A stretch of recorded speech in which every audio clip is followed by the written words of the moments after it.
This is the Corona COVID high. So there we go, guys. Cheers.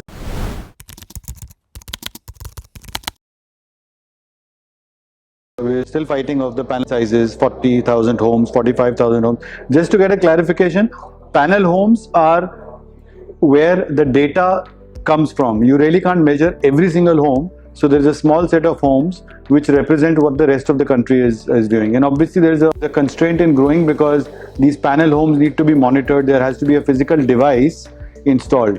But as we move to digital, which is what I wanted to chat with you, LV, digital is universe.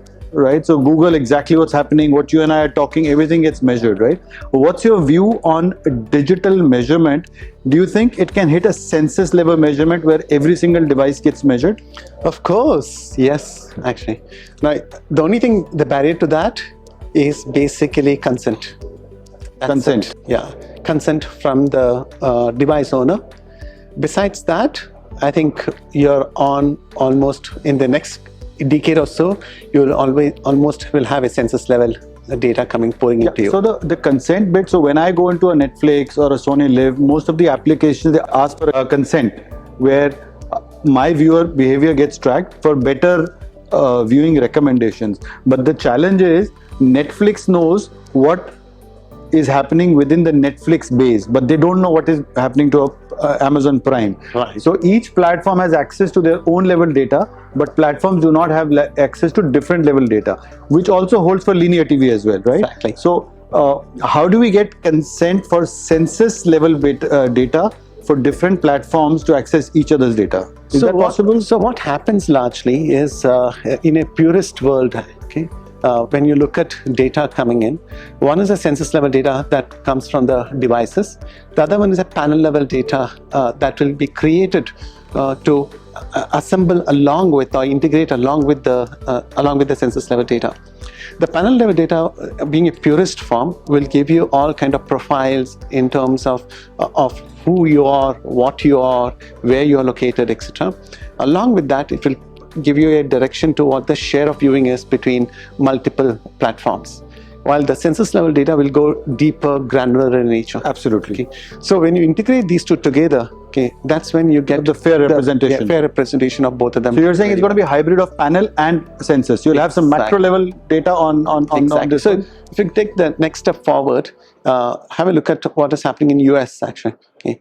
The Nielsen gauge release that happens every month actually is a release of data coming in from the panel aligned with the census data of some of the players actually who are integrated. Fantastic representation. So it gives you a fair representation of the share of viewing along with granularity if one for the platform. At this moment they haven't released it to the industry, but to the platform owner it gives him a good idea about what's competitive share is versus his own share, plus at the same time he alone will have his own data at a granular level.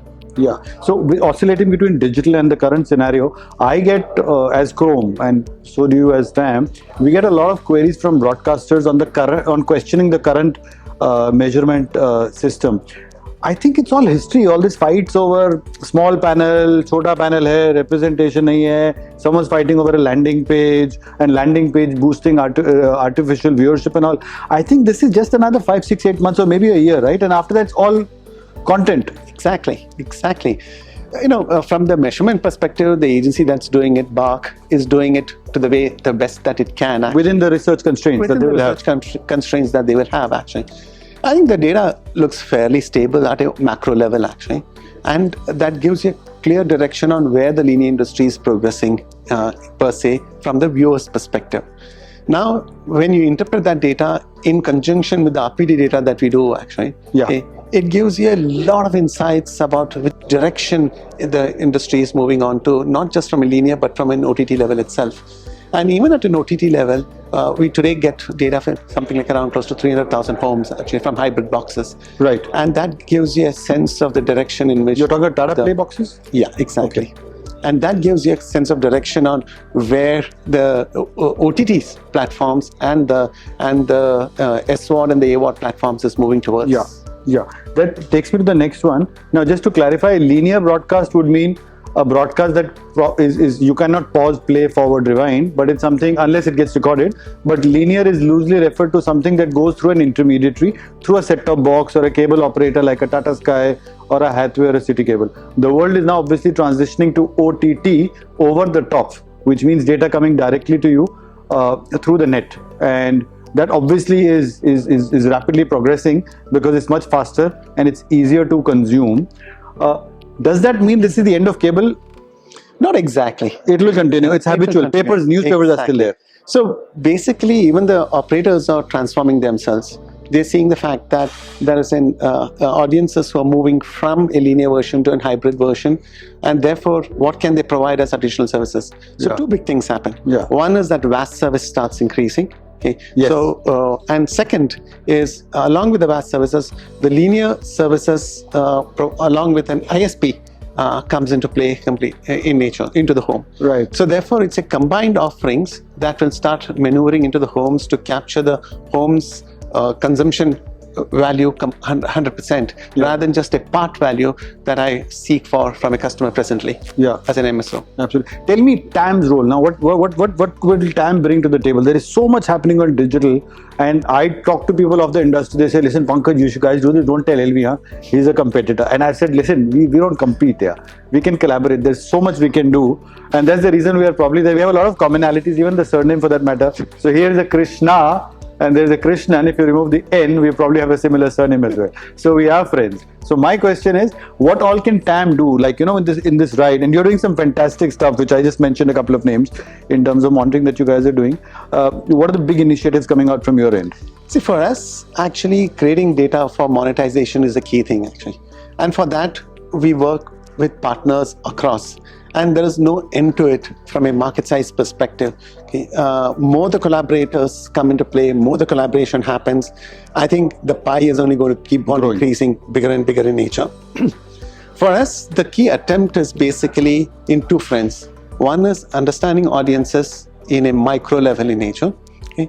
And second is to track advertising that helps in monetization of that particular content that is getting consumed by the audiences. Right. Now, when you bring these two together in nature, it means the fact that look at devices, look at platforms, work along with them and see how we can collaborate to make the data coming through the platforms and devices more useful for the platform owners to make content decisions, marketing decisions, pricing decisions, or even advertising push decisions. At the same time, keep monitoring as the market is going more and more into AVOD, and we believe the fact that market in the future will also be AVOD in nature more than an SVOD in nature. Sorry, so Netflix is also coming with an AVOD model? Yes. Sorry, okay, carry on. It is. Okay. In that direction, the idea is to maximize advertising reach in each of these particular segments. Okay, and that actually can help in understanding what is getting consumed and how is that going to drive consumption levels directly in nature. So therefore, there are two consumptions we're talking about. One is the content consumption, second is the product consumption. Okay. And both this devices, platform level aggregation of data and monitoring of campaigns reaching out to that particular customers who are consuming content from these platforms will give a direction towards what consumption of content is actually happening in and what product consumption is actually happening in within the same home. Right. And that is what not only as TAM, but again our two parent companies, Eastern and Kanta, and a host of other collaborators that we have in the marketplace are moving towards in nature in the future. Brilliant. So LV, each platform is to a great extent a black box, right? So for example, a Hotstar or a Netflix, you cannot even cast it while you're watching it on a phone. You can't cast it through a screen. Neither can you take screenshots. So without the consent of a platform, so in India there are some 50 platforms broadly, for 50 publishers. Now till all 50 agree to get their data transparent, how would it happen? So there are two kinds of data, right? One is the consumption data where you don't really need consent per se. Consumption of a platform level data. Yeah, at a platform which level. Can be tracked easily. Which can be tracked pretty comprehensively in nature. Yes. In the sense of fact that at an overall use of the platform, not inside the, you don't know what is happening inside the app from the point of view of monitoring which content is getting consumed at what particular moment of time. That data is only available with the user in nature. Okay, but what you can control or track is what is within a device. How is the share changing between different platforms in nature? Okay. Now when that information becomes useful for the platform owner. Okay, and when I work together with the platform owner, both those information can get integrated together in nature. Now that information can be accessed by the platform owner. Okay, looking at his share value as well as inside his pie, what is the content getting consumed in nature. Okay, but eventually when he wants to go AVOD and start looking at advertising per se, that's when he will have to share the data externally in nature. So there is a brilliant. Got it. So there is a the AVOD transition would probably catalyze the transference of data. Exactly, and there will be a cliff as time goes by when at that cliff moment, these access to data from inside census data as well as the outside customized data or panel data will get fused together and be accessible to the industry to make decisions on advertising push. Brilliant. I think you've put it so brilliantly. As the industry moves toward AVOD, by default, there will be a lot of transparency, panning on the data. And not only that, over the last 20 years, as content gets more and more democratized, right? So people we can create a channel, put it up. Content would eventually rule, and which is in true sense digitization. You agree with that, right? Exactly. And pumping in money to push distribution is probably a thing of the past. Distribution is a thing of the past, actually. Where the money is all going to go into, at this point in time, the money is all going into content. But where the money is all going to go into is marketing action. Okay? Yeah. Because at the end of the day, customer needs to find the content actually. Okay? Discovering content is the biggest issue today in nature. Okay? Accessibility is happening in, content is very much there. But I don't know what to search for when I go on the screen. Today, if I start looking at the data on the streaming platforms, okay, or the devices that are giving streaming content, over there, search is becoming the largest time consumer of that particular platform itself. Yeah. Okay. Yeah. How do I make it easy? How do I make that content accessible to the user, or make the user discover that particular content and want to watch that, which is right fit for him? Yeah. And that's where data is also going to help. Yes. Okay. Data will show the fact that this is the kind of genre of content that is getting watched, and therefore inclination to this content will be very high in nature. Yeah. And in that, the biggest advantage is the TV data. Yeah. Today, for example, many of the OTT platform owners want to look at our television data of the first 14 years actually. Okay.